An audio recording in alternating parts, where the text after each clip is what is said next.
Hi, and welcome to episode 19 of the Groomer Next Door. I'm your co-host, Chris Green. Sitting next to me is Sarah. Hello.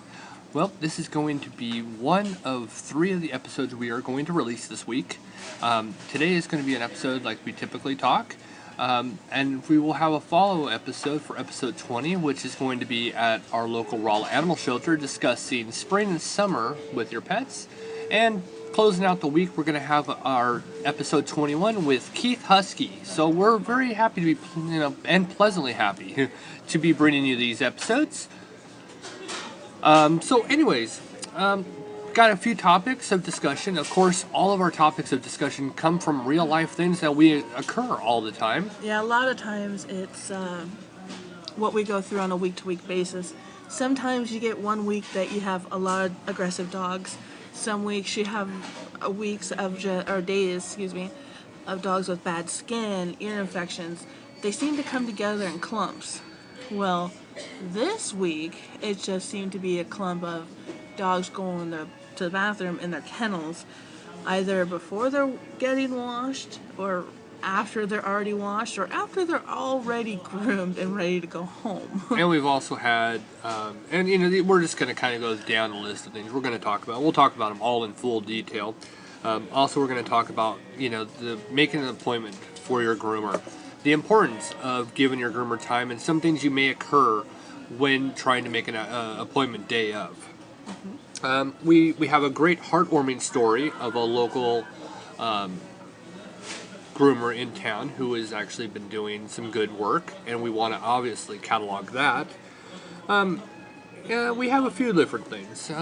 So let's just kind of dive right in. Well, for starters, I'm going to follow up with, after the last episode, I was talking to you guys about possibility of a premium episode. That did not actually fall through.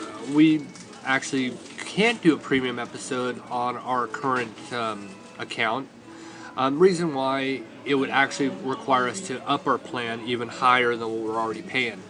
I know a lot of you are probably saying, why are you paying? Well, this is, part of our contribution to everybody, whether it's in our community or everywhere, is we wanted to make sure to give you a quality show. There are lots of ways of doing a podcast, obviously. We wanted to make sure we gave you quality and options. So to give you that option, it was going to be impossible to up our plan, and we really didn't need to up it. So to actually give you the continuation to it, we've scrapped the premium episode, but we actually have built a website. We're going to pretty much use the website as the hub. The hub will be our website, which I will pass on information as time goes on, and it's going to actually feature not only us, not only the show, but the organizations that we are supporting, we're trying to get donations for. There will be an actual donation bar, photographs of their events, event calendar. We'll actually even open up a blog site for the Groomer Next Door podcast, and much, much more. So stay tuned. That might be releasing within the next week, maybe sooner. Yeah, and we're hoping to get more rescues in too. We're having a donation bar where we're setting up a donation account, so that we can spread the funds where they need to go. And then maybe having special events where we raise money for different organizations. Throughout Missouri. I know there's a Westie one I want to get in contact too, and they're based here out of Missouri.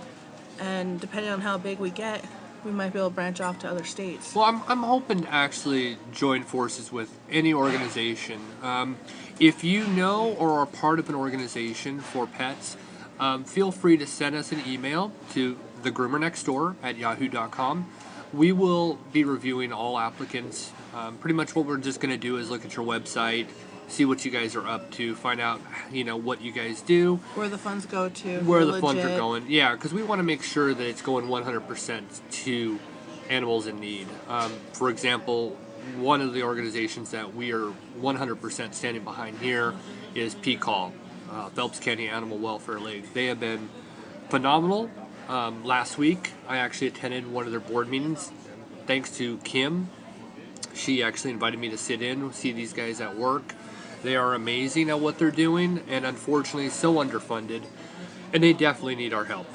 Yeah, this summer, Chris and I are going to do what we can to help raise their funding and try to get more people to notice them and to help out. And we will be attaching them to our website. So once we launch, obviously you will know about it because I will post on different animal groups where a lot of you guys have heard of us, where I talk. And I'll definitely post the email address and everything else. So anyways, that's the end of the website issue premium episode. That's where we are at that point. And as I mentioned, I set in. Unfortunately, Sarah, she wasn't able to make it. She had to cook dinner. She had to take care of Claire. So the unfortunate side, she couldn't make it. Mommy duty calls. Yeah, and it was a great experience to actually get to meet these people, to see just how much that they have on their plate. 2 hours for a board meeting just to go over everything. That lets you know that these guys are not there just for a few events. These guys are putting together events for the entire year. They're trying to figure out how the pantry will go, and the pantry is at the end of the week, the Saturday at the last of every month. They get together and they hand out cat and dog food. Which, I'm sorry to butt in real No, quick. go ahead. But we already had somebody donate a bag of Nutrisource lamb and rice meal to the pantry. It's a great food. It is wheat, corn, and soy free. We sell it here at Shadowwood. But he wanted to donate it to the pantry. So we already have a bag of food ready. We're still waiting on a nifty little jar that we can use to start asking people for donations. Whether it's a couple cents or a couple dollars, every dollar counts. Yep, change money after breaking a $10 bill or a dollar bill and you got 50 cents left over. And I'll actually give you guys one story, and this is a really heart-tugging story. Last Wednesday, it was brought up at the meeting. There was a puppy locally here in town. It was hit by a car. Good Samaritan picked up the pup, brought it to the vet, and the pup actually needed surgery for its hip. The vet said that there would be very little financial help that they could give, if any, but to contact P-Call and see what they could do. P-Call has started a campaign online to try to pull out some donations for this pup. I know last Wednesday it had surgery, an immediate surgery. Roughly the cost was about $550, $600 that it was going to cost this lady. P-Call is raising money for this individual to try to help. And as far as I know, I don't have a follow-up, but I think they're actually going to see if they can even foster the dog off, because the lady, the Good Samaritan who picked up the dog, she already has animals of her own. So I don't know if she's going to keep it, but if she's not going to keep it, I know that they're going to help foster it out, and they are assisting. So these are things we want to get behind. So if you do know of an organization that does things like this, please get in touch with us. We'd love to add you to our list. Yes, contact us, share stories, anything inspirational.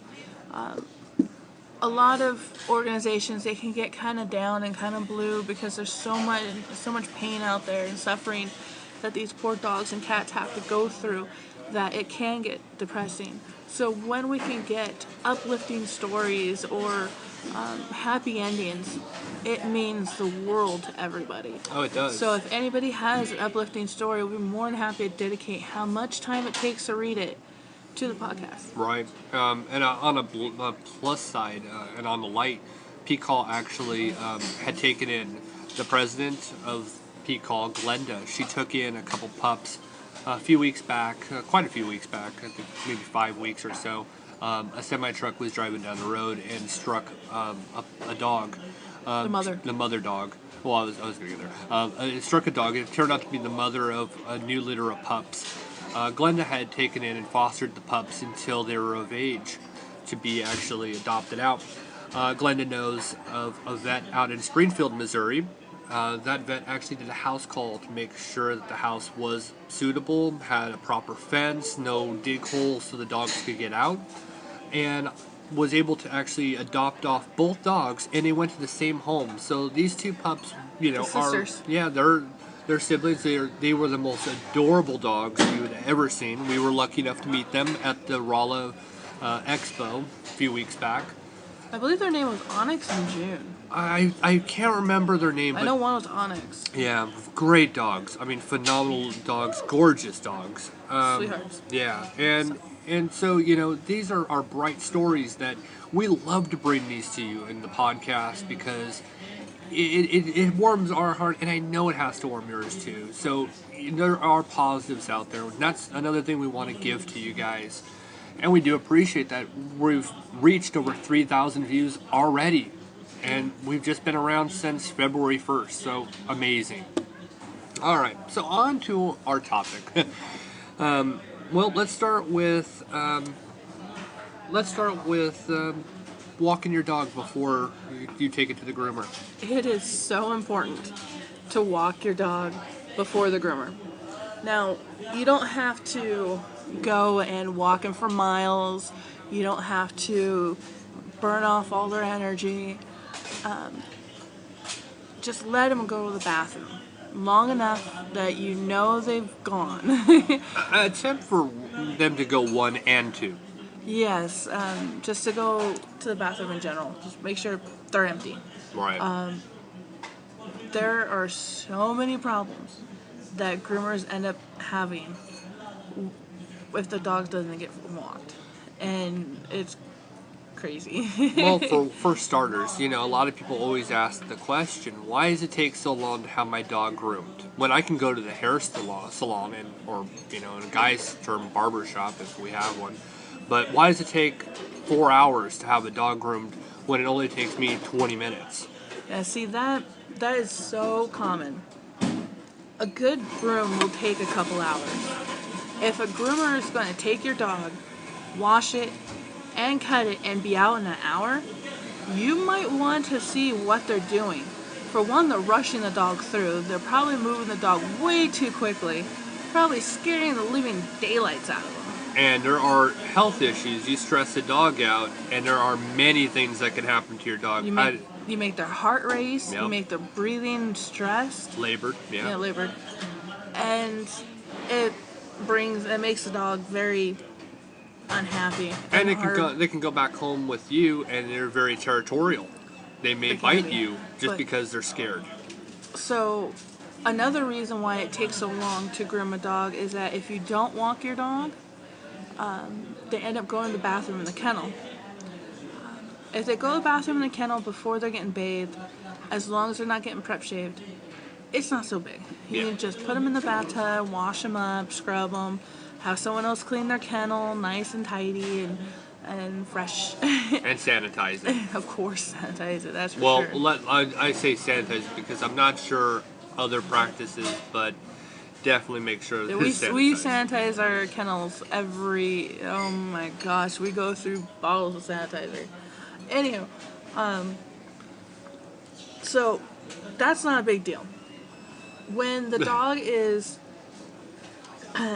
already washed, already 90% dried, and put in the kennel to kennel dry, and then they go, it's so frustrating. It's like, you just washed this dog. You just got it immaculately brushed out, fluffed up.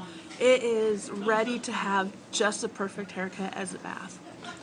Well, then it goes to the bathroom, and then it's tap dances in it, lays down in it, rolls over. It's on its belly, it's on its feet, it's on its tail.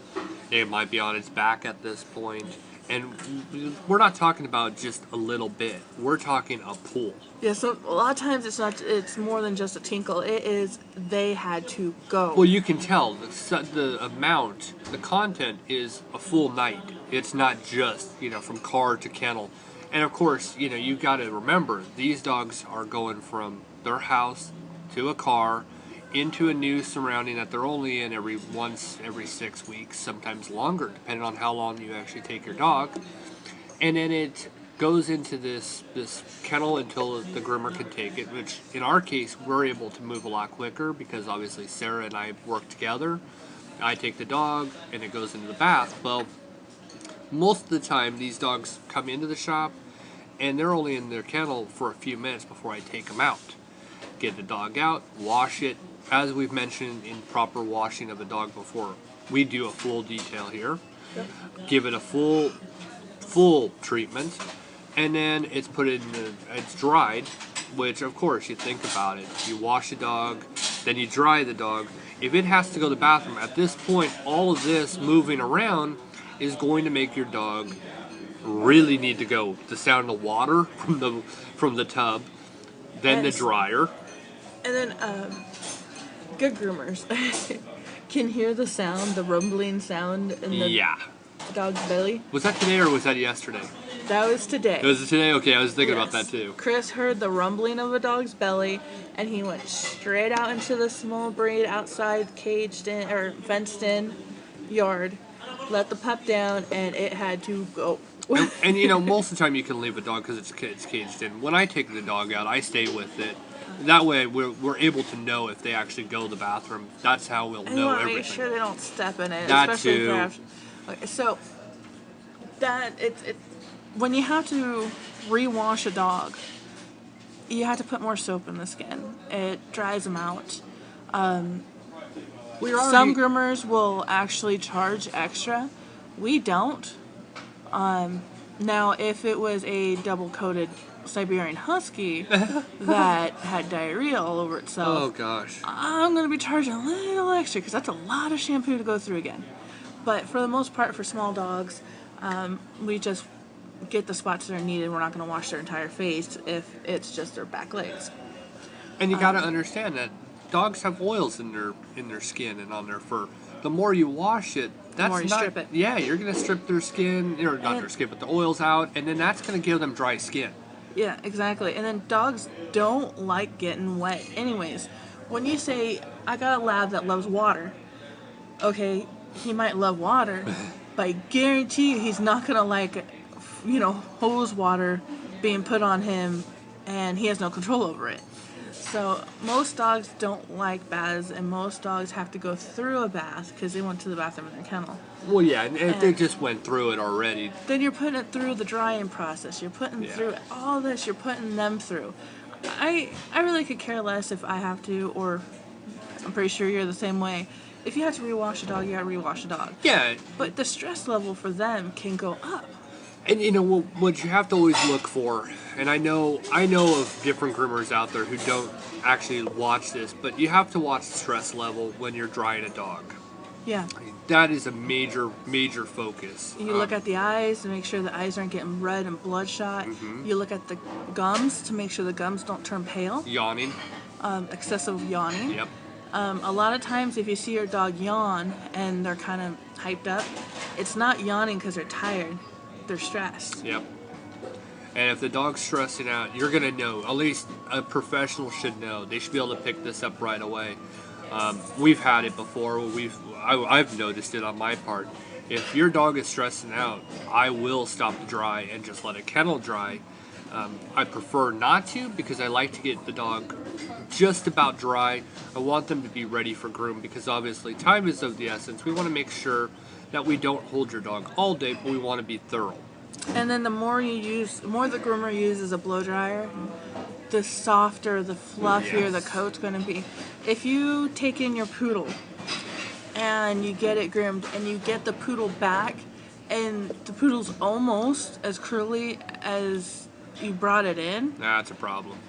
They didn't use a blow dryer. Okay, 2 reasons. Could be the dog was too scared and they had to just kind of air dry it. But they would tell you. Your groomer should tell you this. They should, but in theory.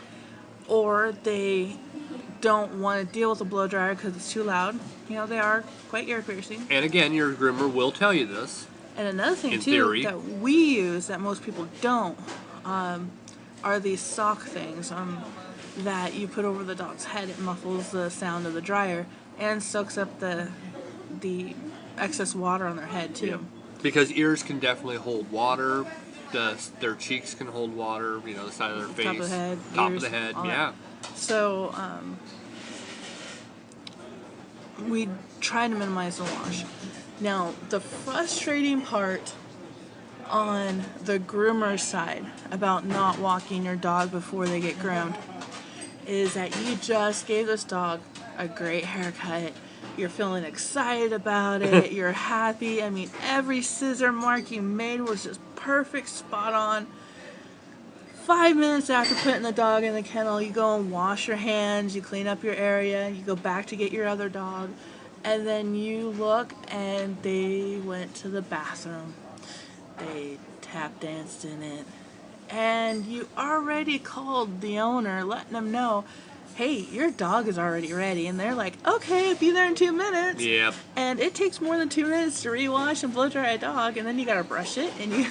And you have, remember, your dog might be fluffy. So rewashing, that means wash and then dry in areas that need drying. That dog may not be fluffy now because... And then mix with a dog that hates the dryer. Yeah. You're going to have a very wet dog that's going to be sent home, or you have to do that, walk of shame call. Yep. Sorry, I know I told you your dog was ready, but it just went to the bathroom, tap danced in it, and he's not going to be ready for another 20 minutes. He's still drying. And luckily, we haven't seen that problem, knock on wood. Yeah, we haven't had that lately, but, it's that wash, dry, it's ready to be taken out to be groomed, and you walk in there, and there's the pool. Biggest problems with Ed, the Westie, Yes. the Tyler White Terrier Ed. He was actually named after another Westie these folks owned, but little Ed. When he first started adorable. coming to see us, he was, I want to say, 9 weeks old. This is a baby Westie. His Westie hair was nowhere near in. You would never know this was a Westie. There was just nothing to look at. Well, he used to always pee after the groom. It's every time pees after the groom. So we put a towel down or a puppy pad, and now he goes on the puppy pad and stays far away from it. So I don't have to rewash him anymore. He himself has learned, if I stay out of my pee, I don't get rewashed. Well, he didn't actually. I don't remember him actually going in the kennel this last time. Because I put the towel down. We had a puppy that did. We had, I forget what it was. We had it was last week, and that was actually in a pool. That was a rough rewash. So just please walk your pet before you bring him in. It'll do them some good, so they don't have to hold a teeny tiny bladder, or they It's don't a health have to, issue, really. Yeah, plus, they can stink up the joint, and people kind of come in saying, why does it stink so bad in here? Well, unfortunately, someone didn't walk their dog, they pooed, and now our salon stinks. And how many times have you taken your dog into a salon to get it groomed, and all of a sudden it pees on the floor as you walk in? Yes, you feel embarrassed because your dog just went to the bathroom inside the salon. Now, we're not talking about nervous pee, and sometimes No, they yeah, get nervous excited, pee but is one thing. That's fine. You can tell a nervous pee to, I had to go. And, these are just things. It's so unthinkable. You just don't think about doing it. Even if you're late for your grooming appointment, it's only going to make it later if you don't walk them. And take 5 minutes, let them go to the bathroom. I guarantee you the groomer would appreciate it more. And you know what? You don't want to sacrifice the groom that you're paying for. Here's the big thing here. You're paying good money to have your dog groomed and to look good. Don't sacrifice the groom. Don't sacrifice what you're paying for because the 5 minutes were just unavailable. Because honestly, if you can't walk the dog for some reason, let's just say you can't walk the dog. You're in a rush. Your daughter or your son, whatever it was really taking forever this morning to get ready for school. And you gotta get to a point. And you gotta go. Yeah. You just, when you walk in, you go, I am sorry. I had delays this morning. I didn't walk the dog. Trust me, your groomer has no problem taking the dog for a walk. And they shouldn't charge you anything extra. Yeah, don't play that BS. Yeah, don't do it. Don't even hear it. If they say, well, we'll charge you $5 or whatever to walk your dog, you know what? I'm sorry. Give them the finger. Because there's no way I would ever pay you to walk my dog. I'm paying you. Kill me over here. I'm sorry. But you know what? We should be able to do it. And we don't need to charge. And if you do find a groomer that wants to charge, again, give them the finger.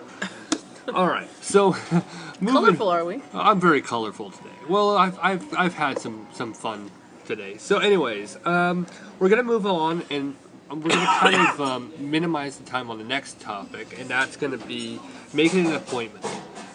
Making an appointment, we have never covered this, which is really strange. We're in episode 19 and we've never covered this one. There is a major, major, major thing you need to understand about making an appointment for your dog. Your groomer might not be available today. If you call a groomer for the first time, they may not be available today. There might be scheduling because people book ahead of time. You need to always be understanding that most likely day of might be hard. You might be squeezed in. Of course, groomers that have availability right now and they've had a shop for a while and they're still looking for people, could be an issue.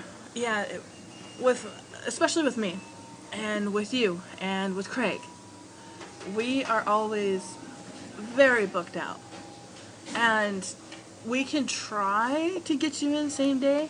We might be able to pull all three of our resources together and get one pup out, but most of the time it's easily a week or 2 weeks until you can get in. And that's even at that, sometimes it could be a squeeze. Yeah, and we're not talking about holidays. Last Christmas I was booked the entire month. Yeah, there's no exception. And that was working till 6 o'clock at night.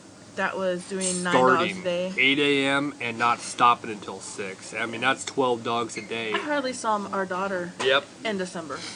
But And, you know, you definitely have to understand. Now, we're not talking about a bath, brush, and nails where you can easily probably get a day of. yeah, if someone has 15, 20 minutes worth of downtime, they can do a quick bath, brush, and nails.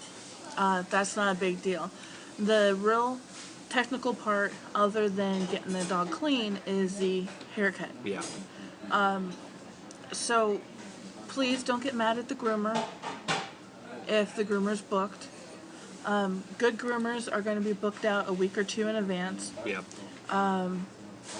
Like you said, if the groomer always has openings and you can always get in the same day, might want to look at it. But if they treat your dog fine, well, then okay, but just be careful. Yeah.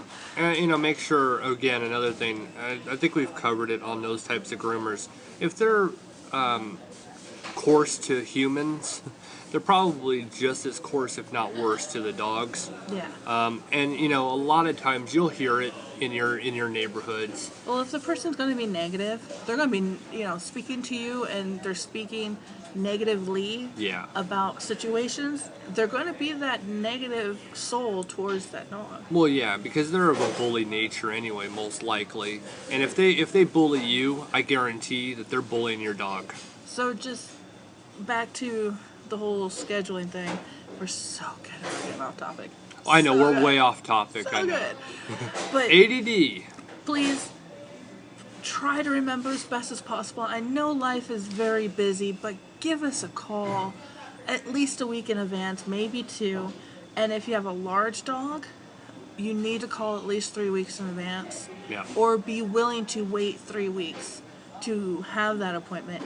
I know my 160-pound Newfie, Zega gets scheduled every 5 weeks. My huge golden doodle, Buster, he gets scheduled every 6 weeks. And then I have another Newfie that comes in every 2 months that gets scheduled. The Bernese Mountain Dog. All of our super big dogs have to get scheduled ahead of time so they guarantee a spot. Yep. So again, if you have a big dog trying to get in, like your Husky is just shedding like crazy, or your ginormous Great Dane needs to come in, well, sometimes people have to worry about kennel space, and washers people are available to do washing. Just give the groomer some grace, and if you really enjoy the groomer and you really enjoy how they treat you and treat your pup, then it's worth the wait. And a good indication, if they treat you well, then they're probably treating your dog just as well, if not more. And you probably don't want to be a groomer hopper. Yeah, don't bounce. You probably don't want to bounce from groomer to groomer to groomer. It might be a good idea to have 2 groomers on hand, because you never know. An heir and a spare. Exactly. One might be sick, you go to the other one. One might have carpal tunnel surgery, you go to the other one. Yeah. But when you go from salon to salon to salon to salon, for one, you're not building up a reputation. Two, they're not getting to know your dog. So if That something rapport is so important. if something crazy happens with your dog, that, like, I noticed this lump on my regular. Most people would never recognize this lump because they never groom them. They could think it was just a hernia. Come to find out, it's a tumor that they had to go get removed. So it's always best to keep a groomer on hand that knows you, that knows your dog, instead of jumping from place to place to place to place. It's very important. All right, well, we're just over 30 minutes. Oh. Yeah. So we're going to end with a highlight. And it's Very a much. nice little moment that our show is obviously making a difference. And it's making a difference locally. So I'm going to let Sarah tell the story. And, you know, it's just great to know that we're influencing people, we're getting them to get involved, and it just makes me feel good, you know, that we're doing something here. So go ahead. Most definitely. We were wondering if we're just a bunch of windbags, just talk, and no one listening. No one really understanding the concept of what we're trying to do. And I saw this one place, this one local groomer in town.